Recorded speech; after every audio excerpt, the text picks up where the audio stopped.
Pope Benedict is resigning. First time that a pope is resigning since 1415, nearly 600 years. And we are told it is because of health reasons. Not buying it.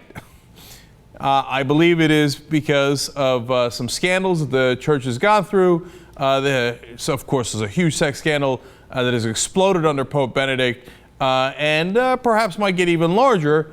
And I believe that he wants to leave before that happens. But I'm a bad guy. I'm a cynical guy for stating what other news people are not allowed to state. They have to say, well, you know, he's had some upsides and some downsides. And, oh, ailing health. Absolutely. Sure. Yeah, I mean, we haven't seen, the other pope went on and on and on with his ailing health. But perhaps maybe that's the reason why. But look, I'm a skeptical guy. I don't believe what people in authority tell me as a matter of course. Now, of course, they could be right from time to time, and could it be that it's because of his health? It could be, but usually when somebody says, I'm going to spend time with my family, that means they got fired or they want to leave before something explodes on them. So we do not have a new pope yet. We will probably by the end of March. That's when I can joyfully announce, Habemus Papam! But right now we have to say, Adios Papam, or in Italian, Addio Papam, which I did not know until today. All right, so let us now assess Pope Benedict's upsides and downsides. A little unvarnished as opposed to the rest of the media. So in the sense that we'll actually keep it real. So first of all, giant negative, as I just told you, huge sex scandals exposed under Pope Benedict. Now, to be fair, he's not the one that did the sex scandals, and they happen to be exposed under him. They weren't necessarily committed under him. And as a positive, he actually set new guidelines to prevent abuse.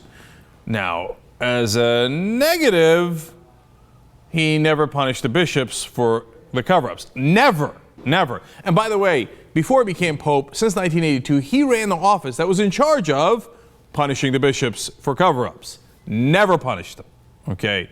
And so that's a giant downside to, obviously, his reign here, that there wasn't significant accountability for the horrible sex scandals that happened. Look, there's one that's brewing now in Los Angeles. We already know about it. Could it get worse? In 2010, it was all over the world. We had thousands of people come out in Europe, Australia, South America, and obviously before that, all over the United States as well.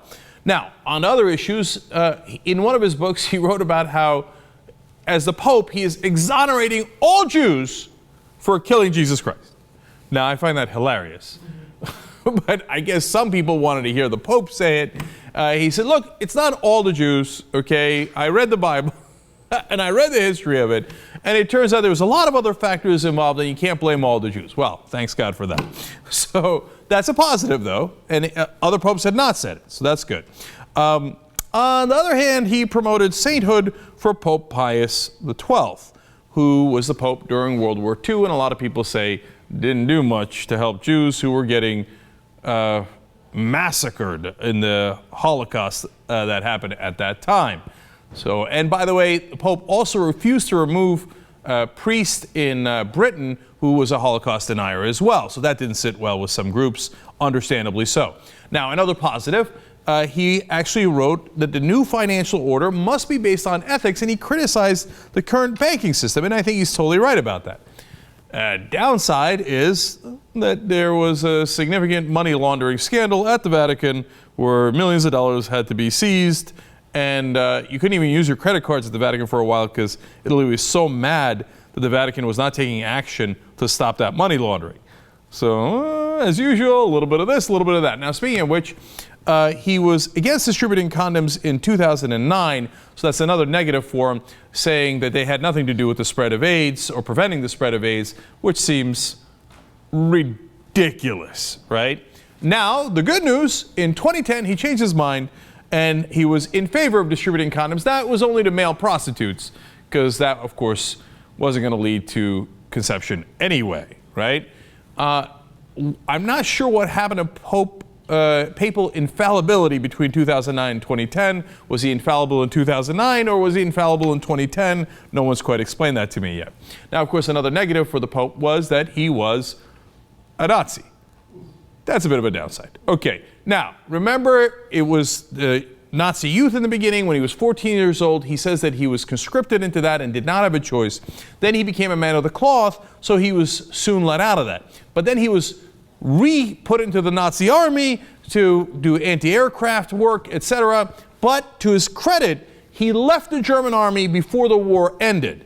So now a lot of people didn't, so you can say that gives more credence to his explanation that, look, man, it wasn't my choice. They made me do it, and as soon as I had a chance, I got out of the German army. So fair enough, and that's, of course, a long time ago. Now, another negative is that he has banned gays from priesthood, which, that's not very surprising given the stance of the Catholic Church, but he is the one that made that explicit and saying, no, we're not going to reconsider that issue. It is what it is, and gays are banned. On the upside, though, he got rid of limbo. Not Rush Limbaugh, but limbo as in somewhere between heaven and hell. Now, who would be stuck in limbo in the old days? It would be, for example, kids who had not yet gotten baptized but passed away before that. That's tragic. And their parents apparently believed that they lived in or stayed in purgatory for the rest of time. He got rid of that, which then leads me to be enormously amused. All right, I'm the bad guy, but Pope, please. Okay, really? There was a purgatory before, and all of a sudden the Pope's like, hey, listen, God, come on, let's have a conversation here. Those are innocent kids. Don't do this. Don't do this. Okay, what, did purgatory exist before and then he got rid of it because he talked to God? Or is he now saying, oh, our bad, all the other popes for thousands of years got it totally wrong. It turns out there never was purgatory. Your kids were fine to begin with. I talked to God and we cleared that up. Please, come on, who believes this? Really? Infallible, by the way. Infallible.